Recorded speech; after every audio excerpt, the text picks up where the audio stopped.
¿Cómo puede ser que una escritora haya vendido millones de copias de sus libros, promoviendo el egoísmo como virtud? ¿En qué consiste su controvertida filosofía del objetivismo? ¿Por qué tantas generaciones de norteamericanos se han sentido inspirados por sus novelas y su nombre apenas es conocido en nuestro país? Abramos esta puerta.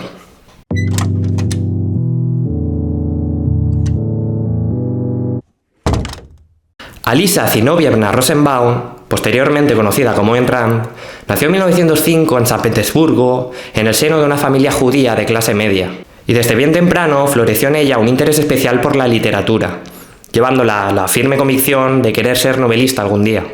Años más tarde, vivió en primera persona la revolución bolchevique y sus nefastas consecuencias, ya que la farmacia de su padre fue nacionalizada y la familia se vio obligada a emigrar a Crimea.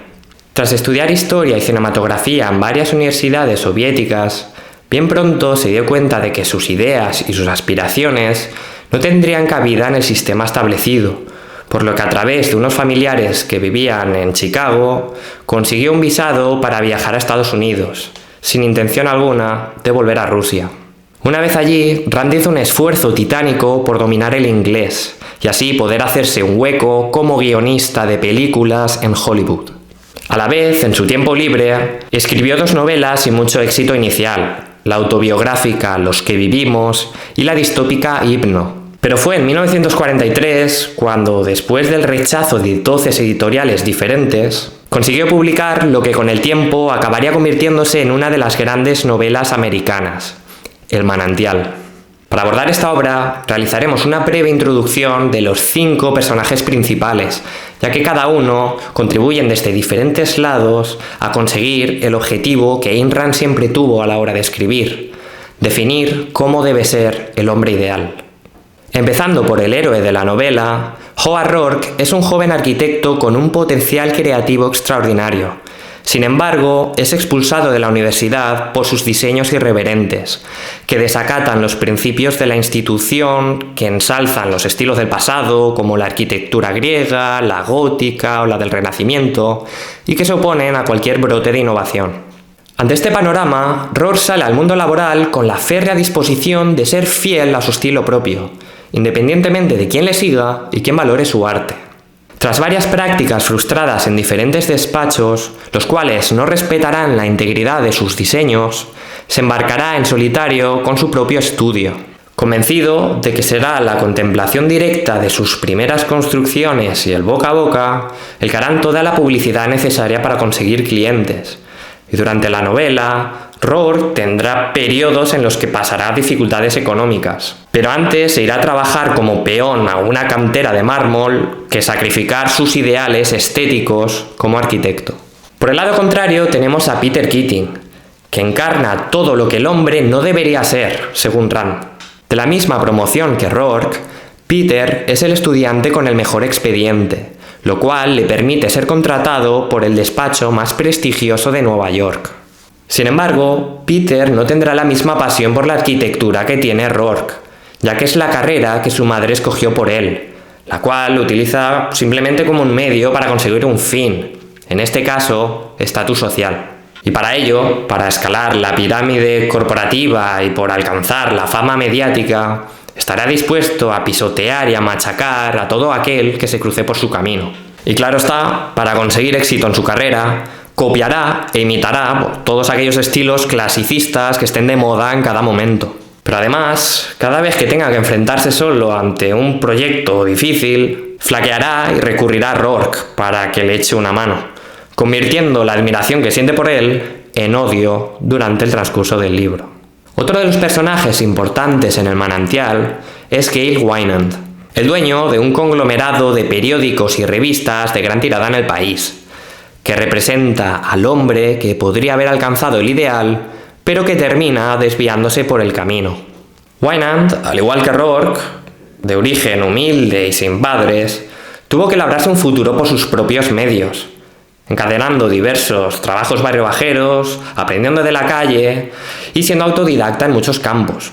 Sin embargo, la diferencia radica en que Wynand no desarrolla unos ideales propios y ansía conseguir poder y dinero a toda costa. Tras meter cabeza en diferentes periódicos y fundar el suyo propio, llamado The Banner, Wynaend se da cuenta de la necesidad que tiene la mayoría de los lectores de satisfacer sus necesidades más bajas y vira la línea editorial hacia el sensacionalismo, inundando las páginas de sexo, crímenes, corrupción y compasión. De esta manera vende su alma a la cultura popular a cambio de la fortuna que tanto anhelaba. Sin embargo, el verdadero villano de la obra se llama Ellsworth Toohey, que representa la araña que va tejiendo los hilos en las sombras, consciente de que jamás podrá alcanzar el ideal que encarna Rourke. Toohey es un crítico de arte especializado en arquitectura, que a través de su sección en el periódico de Wynaend va filtrando poco a poco las ideas que deben imponerse en la sociedad. En este sentido, Toohey muestra una propensión de redirigir cualquier pensamiento o acto hacia el bien común y hacia el sacrificio por el prójimo, cortando de raíz cualquier muestra de individualismo que destaque. Pero detrás de los bastidores, la verdadera intención de toda esta manipulación implícita es conseguir una sociedad obediente que satisfaga sus necesidades de poder. De esta manera, Toohey contribuirá a encarrilar la carrera de Peter Keating y a impedir el progreso de Howard Rourke desde la opinión pública. Y finalmente tenemos a Dominique Francon, la hija de un prestigioso arquitecto, que también escribe artículos en el periódico de Wynaend.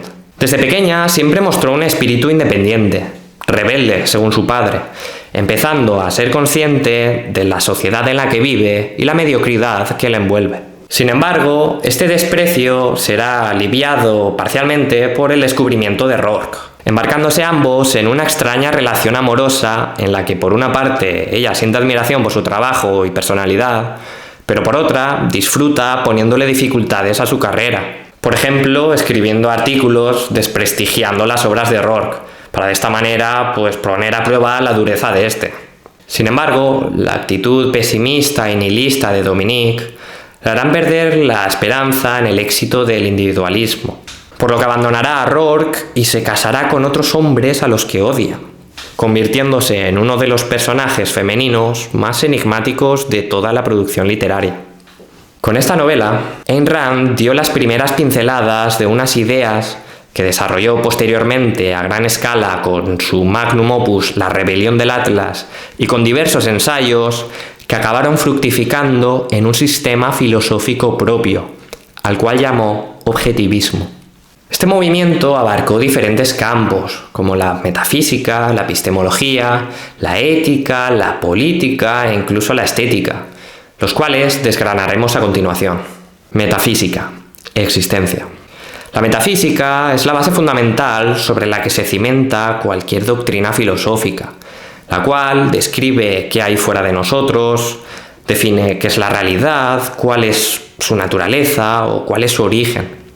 El objetivismo, inspirándose en la metafísica aristotélica, afirma que la realidad existe de por sí, A es A, y no existe ninguna conciencia que la haya creado, es decir, no existe un ente sobrenatural que la haya concebido, ni tampoco es lo que nosotros queramos que sea.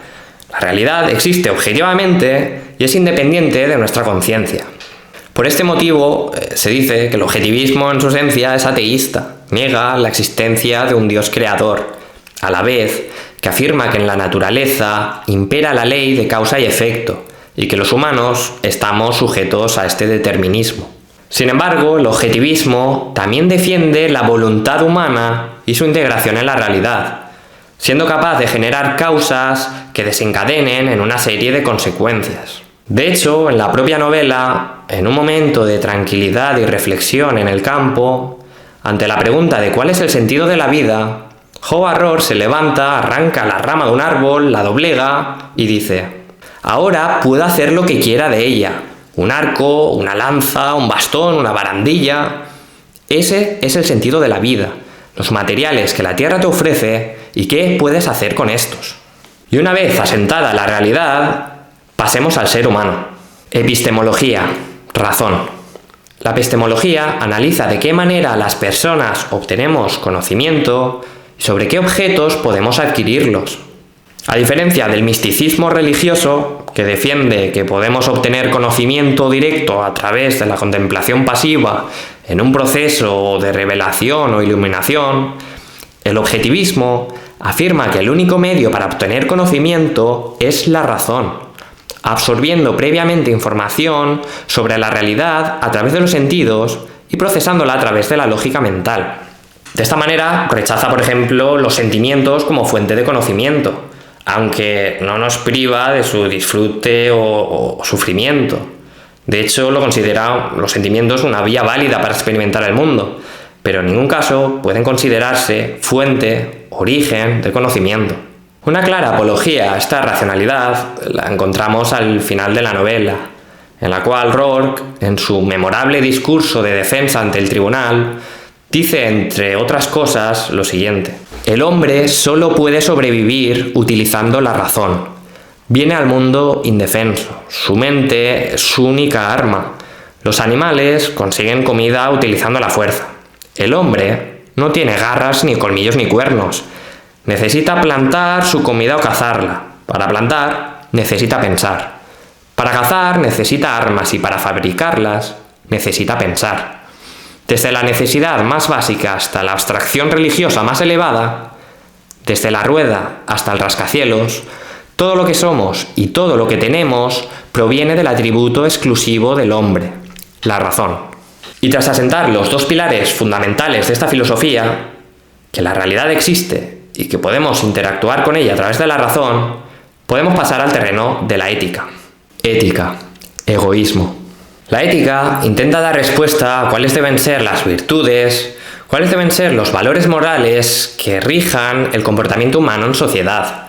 Y el objetivismo pone el foco en el individuo, porque tal como afirma Howard Rourke en la novela, la mente es un atributo del individuo. No existe una mente colectiva, no existe un pensamiento colectivo. El proceso de razonar lo ejecuta cada persona por separado. Podemos dividir la comida entre mucha gente, pero no podemos digerirla en un estómago colectivo. Nadie puede utilizar sus pulmones para respirar por otra persona.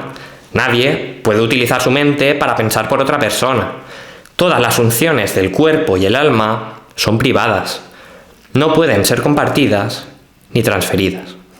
Por tanto, para sobrevivir en este mundo y para conseguir una vida plena, las acciones humanas deben estar guiadas por la razón, por lo que la racionalidad es la virtud principal de los objetivistas. Pero además, también son valores fundamentales tanto la independencia, es decir, pensar y llegar a conclusiones propias, como la integridad, con la que se establece una relación directa entre lo que se hace, se dice y se piensa. Pero una vez establecido esto, ¿hacia dónde debe dirigirse todo este esfuerzo? ¿Quién debe ser el beneficiario de todas estas virtudes? Pues Ayn Rand defiende que tiene que ser el propio individuo y nadie más, ya que, para ella, el hombre es un fin en sí mismo, por lo que su postura también se denomina egoísmo racional. Sin embargo, dice que el término egoísta se ha pervertido en los últimos tiempos, adquiriendo una connotación negativa que lleva implícita el sacrificio de otros en beneficio propio, a lo cual Ayn Rand se opone rotundamente. Pero del mismo modo, y aquí radica la postura más controvertida de Ayn Rand, también defiende que nadie debería sacrificarse a sí mismo por el bien de otros, ya que entonces, tal y como se afirma en la novela, nadie tendría un pensamiento propio sino un intento por agradar al vecino. Nadie tendría un deseo propio sino un intento por satisfacer el deseo del vecino. Nadie trabajaría por su propio interés sino para intentar obtener prestigio y la aprobación del vecino. Nadie tendría juicio propio, sino que su juicio provendría de la mayoría, y así, hasta obtener una sociedad vacía, homogénea y manipulable. De hecho, en la novela, Ellsworth Toohey, el crítico de arte, en un arrebato de sinceridad, confiesa que su método para alcanzar el poder es vaciar el alma de las personas y rellenarla con altruismo, de manera que se cercenen sus aspiraciones personales, sus deseos íntimos, y se supriman los incentivos para mejorar y alcanzar la excelencia. Con esto, el hombre se sentirá pequeño y culpable ante cualquier intento de alcanzar la felicidad individual, y se le convencerá de que existe una felicidad superior, llámese nirvana en el budismo o hinduismo, paraíso en el cristianismo, pureza racial en el nazismo o sociedad sin clases en el marxismo. Además, se le persuadirá de que la razón es limitada y de que existen ciertos objetos que simplemente se pueden conocer a través de la intuición divina o la revelación. De manera que estos objetos simplemente se pueden sentir o creer. En resumen, la ética objetivista defiende que las personas tenemos que buscar nuestra propia felicidad individual, pero no una felicidad meramente hedonista, sino una felicidad basada en la aplicación de la razón en cada pensamiento y acción, lo cual es un proceso que requiere esfuerzo y voluntad. Además, esta felicidad se alcanzará a través de nuestros propios medios, sin esclavizar ni pisotear a nadie. Y esto no implica que nos convirtamos en seres incomunicados o aislados, ya que si queremos algo de alguien, le ofreceremos un trato en el que se produzca un intercambio de valor, que sea beneficioso para ambas partes, disolviéndose de esta manera cualquier obligación moral impuesta para con el prójimo. Pasemos ahora a la aplicación social de esta ética. Política, capitalismo. A raíz de la ética anterior, los objetivistas afirman que la función del Estado debería reducirse únicamente a la protección de los derechos fundamentales e inalienables de sus ciudadanos, entre los que destaca la vida, la libertad, la búsqueda de la felicidad y la propiedad privada, tal y como recoge la Declaración de Independencia de los Estados Unidos, principios que, según Rand, permitieron el progreso de este país durante el siglo XIX. Sin embargo, la progresiva filtración de las ideas de Kant, Hegel y Marx, que promovían el altruismo, convirtieron a las personas en medios para un fin, más que en fines en sí mismo, lo cual contribuyó a la degeneración de la nación. Por tanto, defiende que el único sistema capaz de garantizar estos derechos individuales y de asentar las condiciones óptimas para el florecimiento de las verdaderas virtudes del ser humano es el capitalismo laissez-faire. De esta manera, la función de los estados dice que debería limitarse a la administración de justicia para castigar cualquier usurpación de estos derechos por parte de terceros a través de la fuerza, y a los servicios de protección que la policía y el ejército ofrecen contra criminales tanto internos como agresores externos.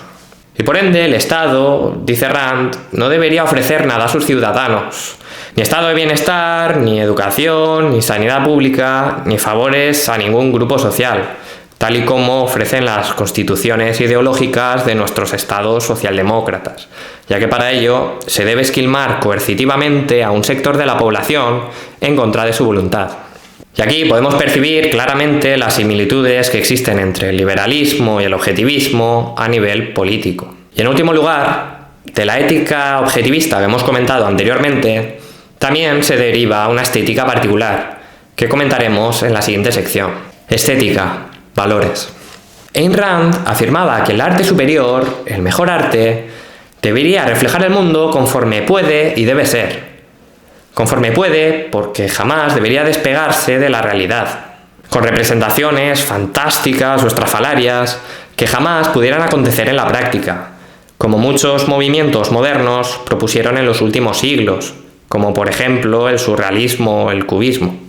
Y conforme debe ser, porque el arte debería reflejar, según Rand, todos aquellos valores que hemos comentado anteriormente de libertad, independencia, creatividad, de manera que nos inspire y nos motive para alcanzarlos. Es por ello que Rand fue una gran admiradora del romanticismo, especialmente de Víctor Hugo, a pesar de que este escritor políticamente se acercaba al socialismo, ya que sus personajes estaban dotados de libertad de pensamiento y acción y buscaban alcanzar un ideal individual, tal y como analizamos en un vídeo anterior sobre Los Miserables que os dejo por aquí.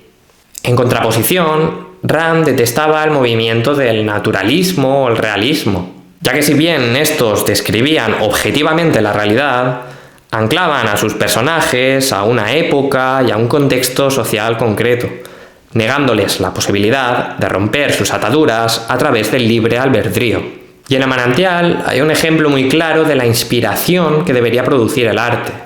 Cuando un joven anónimo, paseando por el bosque, angustiado por años sin encontrar el sentido a la vida, se topa con un complejo residencial que ha construido Howard Rourke, maravillándose por el ingenio de la obra que, según él, supera la propia naturaleza y la compara a una sinfonía musical hecha realidad. Y el chaval abandona el lugar no siendo consciente de que por fin ha encontrado el coraje y la motivación para enfrentarse a la vida. Para acabar, muchas son las críticas que han llovido sobre Ayn Rand en las últimas décadas, tachándola de extremista, narcisista, escritora de libros de autoayuda o filósofa aficionada. Sin embargo, muchos otros la elogian por su férrea defensa de la libertad, de la responsabilidad individual, de la independencia y del trabajo duro. Pero apelando a las propias ideas de la autora, no deberías conformarte con que alguien como yo te cuente o te interprete ningún libro. Es tarea exclusivamente tuya leer con mente abierta y sacar tus propias conclusiones, aplicando, como no, la razón.